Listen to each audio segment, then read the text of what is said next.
We're here tonight in St Columkille's GAA Club in Swords for the 5th public meeting where concerned residents are going to hear about Fingal County Council's plans. What have you heard here tonight? I've heard that people in the general area are absolutely terrorised at the thought of a major sewage treatment plant being landed on their doorsteps, and they're becoming very organised, and it's going to be a major battle for Fingal County Council to put it in place. There's a need for the upgrading of treatment facilities in the area, but the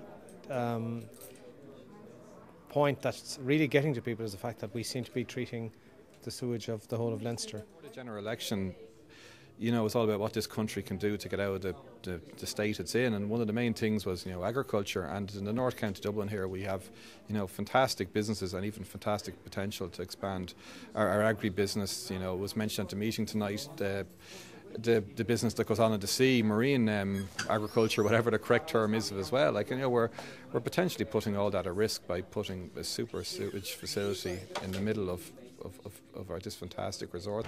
Okay, Mr. Fleming, you live in one of the proposed land parcels. It's not difficult to imagine what your response to the proposal is, and what do you make of tonight's meeting?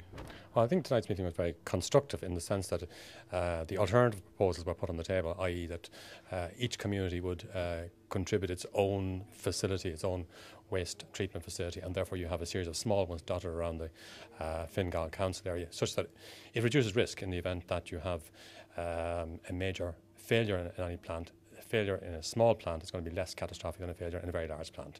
And I would not personally be convinced that the council or the authorities have the ability to manage these effectively. We have seen evidence already of a local sewage pipe running between the Rosedale and Swords actually creating an intense smell most of the time.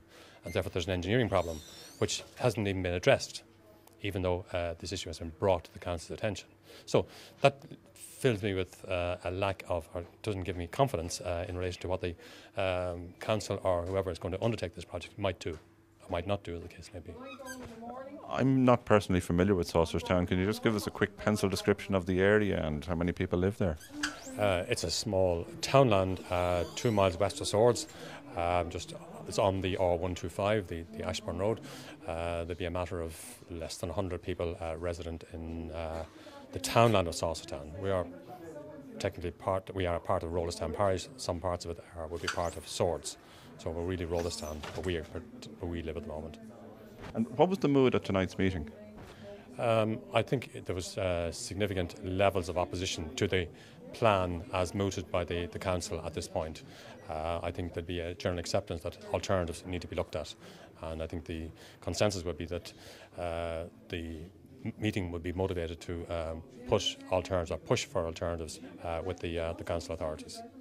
Deputy Claire Daly, you're the organiser of tonight's meeting. Were you pleased with the turnout? Well, we organised tonight's meeting to facilitate the beginnings of a campaign in Swords. I think it's our experience that on issues like this in a major town, 3 kilometres seems very far away.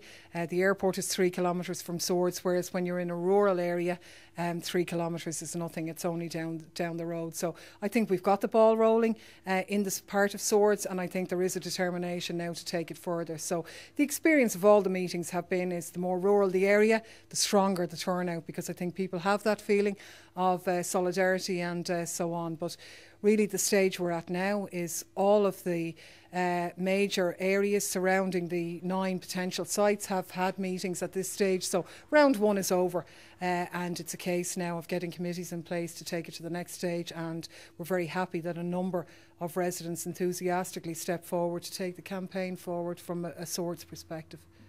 The absence of the minister in the constituency, Dr. James Riley, is quite notable. He hasn't been at any of the public meetings. Would you have anything to say to him on that? I certainly would. I mean, he has some brass neck inviting people. He is a democratically elected TD for this constituency, and he hasn't appeared at a single meeting. And to offer as a sort of a great gesture that people can take time off work, go down, pay for parking and go in and visit him in the city centre, to me is a disgraceful abdication of his role. He should be out at these meetings listening to what people are saying. We had evidence tonight. It's quite clear that the matter has not been raised with his cabinet colleagues. That's a fact. that's his responsibility, and it's just not good enough. And I think there are a lot of people in this area who are beginning to realise that that's the case. We all saw his billboards. We need a minister in this area. The lesson people will be taken from that is, well, if you get a minister, you get even worse service than you would from electing a TD.